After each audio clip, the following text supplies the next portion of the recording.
Hey guys, welcome back. It is another very cold weekend. Hopefully you can see the mercury there on the outdoor thermometer. And the question that we get a lot is, how do we deal with things on the suburban homestead in these frigid temperatures? The rabbits do just fine. They love the cold. There's more of a concern with them in the heat than there is with the cold. But one thing that we do have to deal with is our first winter having them. First winter in this location are the heated bottle, the heated water bottles, because you do have to deal with coming out here and making sure that their water is topped off, and definitely making sure that it doesn't freeze. The chickens are another thing altogether. Anything with wattles really big, like this Rhode Island red rooster, you can see he's starting to get some frostbite, the black tips there on his comb. Anything with really large combs does have to deal with a little bit of frostbite or an exposure as far as that goes. It doesn't seem to hurt them a whole bunch. Vaseline kind of helps if you rub that on there, but they're pretty tough and they just kind of bounce through it. But if you notice, chickens that don't have as large of a comb are more so designed for winter. So aside from that, we roll down the tarps that you see here. We roll these tarps down at night just so that they have some protection, and especially if it's going to rain or snow or anything of that nature.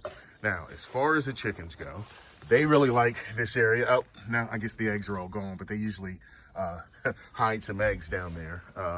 And one of the issues that we do have, and I'll walk you over to the chicken coop in the snow, is the fact that eggs will freeze. So if you don't grab these eggs quickly, you will deal with some freezing and some cracking.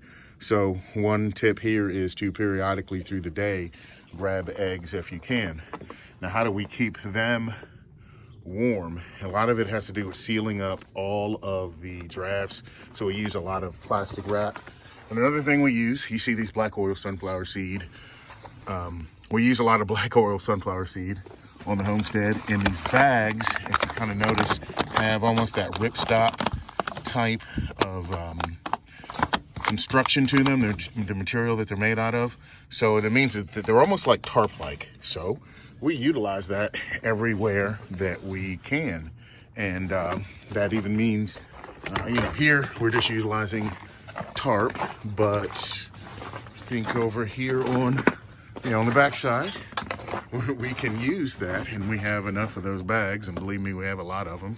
We make use of those as well. We try not to do too much because we don't want it to be an eyesore for the neighbors, but the reality is it's cheap. We already have it, and it works pretty well to help keep the drafts out. And as far as the Homestead proper goes, we primarily heat with wood. And you see here, this chicken has no problem running around on the ice. I can't imagine how that must feel on their feet, but they seem to hang out here and do it. On really cold days, they won't come out, but there's plenty of them out hanging about. We primarily heat with wood, so that's how we deal with it. Well, we have electric heat, but then we use wood, and then with a backup of kerosene. Our house did not originally have a wood stove, so we put the wood stove in there, or we had a contractor put it in, just understanding that if the power went out, we were screwed, right? So although gas is available, we decided to have the control of making sure that we had wood. That way we could control our fuel for that fire. All right, so you guys have a good one. Hopefully you're staying warm.